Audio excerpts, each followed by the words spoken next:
أم آدم لها الوالدة مريضة، مجموعة من الأمراض، مرض عقلي، عندها مرض القلب، ضغط الدم وغير ذلك، وهي تصوم. مم. أمك مريضة، أسأل الله لها الشفاء آمين يا رب. ولجميع المرضى. ربي قال فمن كان منكم مريضا أو على سفر. الآن والمريض أو المرض صنفان. هناك مرض يرجى برؤه، يرجى شفاؤه.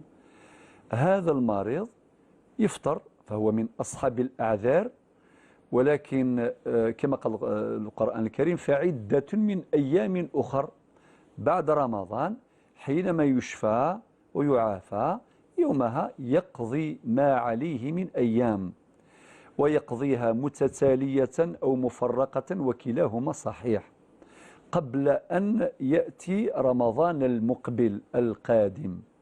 هذا هو الشرع، هذا هو مقتضى القرآن كما قلت في الآيات التي ذكرتها في مقدمة اللقاء.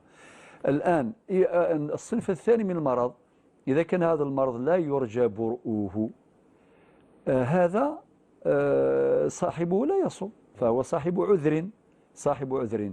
والقاعدة الفقهية: إذا سلب الله ما وهب أسقط ما أوجب. إذا سلب الله ما وهب، الصحة من عند الله والعقل من عند الله. والعقل كما يقول الفقهاء: العقل مناط التكليف. سألك الأخ محمد صالح: هل هذا المرض العقلي دائم أم متقطع؟ نعم. فقلت دائم. إذن العقل ما كانش العقل، إذن يسقط عنها التكليف. والقاعدة تقرر: العقل مناط التكليف. القاعدة الثانية: إذا سلب الله ما وهب أسقط ما أوجب.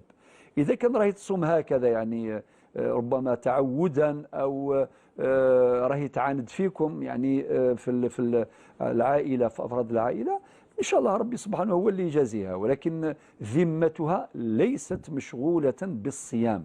هذا الذي يهمنا. إذا كان واحد ما عندوش عذر يفطر، نقول ذمته مشغولة بالصيام، إما قضاء ولا كفارة حسب الحال. أما بالنسبة للوالدة نتاعك، ربي إن شاء الله يخف عليها ولا شيء عليها. وهذا الصيام ربي هو اللي يأجر، ربي ما يضيع أجر من أحسن عملا، ولو كانت غير يعني سليمة العقل، نعم. ولكن صامت عادة أو كذا، فربي سبحانه هو أعدل العادلين.